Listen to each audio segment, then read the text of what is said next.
السلام علیکم ورحمۃ اللہ وبرکاتہ۔ دوستوں، امید کرتا ہوں آپ خیریت سے ہوں گے۔ میں ہوں محمد مقصود قاسمی اور آپ دیکھ رہے ہیں باغ مدینہ یوٹیوب چینل۔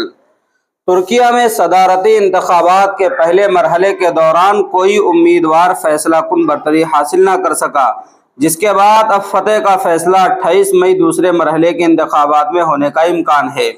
ترکیہ کے اہم ترین انتخابات کے تقریباً مکمل نتائج کے مطابق صدر رجب طیب اردوان جیتنے کے لیے درکار 50% کی حد سے بہت کم مارجن سے پیچھے رہ گئے۔ گزشتہ روز ہونے والی پولنگ کے نتائج کے مطابق صدر رجب طیب اردوان ڈالے گئے کل ووٹوں کا 49.3% حاصل کر سکے، جبکہ ان کے مد مقابل کمال کلیچدار اوغلو 45% ووٹ حاصل کر سکے۔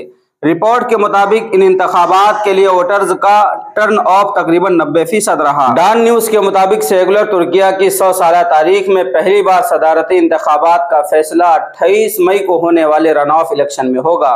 قبل ازیں کمال کلیچ دار اوغلو نے برتری حاصل ہونے کا دعویٰ کیا تھا، تاہم آج صحافیوں سے گفتگو کرتے ہوئے انہوں نے بھی رن آف انتخابات کے ناگزیر ہونے کا اعتراف کیا۔ انہوں نے کہا کہ اگر ہماری قوم کہتی ہے دوسرا مرحلہ، یقینی طور پر ہم دوسرا مرحلہ جیت جائیں گے۔ معاشرے میں تبدیلی کا عزم 50% سے زیادہ ہے۔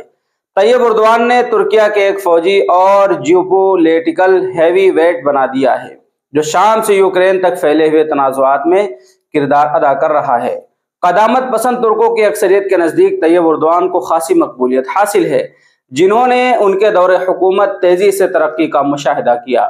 کئی مذہبی ووٹرز طیب اردوان کی جانب سے اسکارف پر سیکولر دور میں عائد پابندیوں کو ہٹانے اور مزید اسلامی اسکولوں کو متعارف کرانے کے فیصلے پر مشکور ہیں۔ گزشتہ روز ووٹ ڈالنے کے بعد ایک ووٹر رجب ترکتان نے کہا کہ سب سے زیادہ ضروری بات یہ ہے کہ ہم ترکیہ کو تقسیم نہ کریں، ہم اپنی ذمہ داری اور طیب اردوان کی حمایت جاری رکھیں گے۔ تو دوستو، یہ پورا کا پورا معاملہ ہے کہ آسانی سے جیت سکتے تھے، لیکن کہیں نہ کہیں معاملہ دوستو پھنس کے رہ گیا ہے۔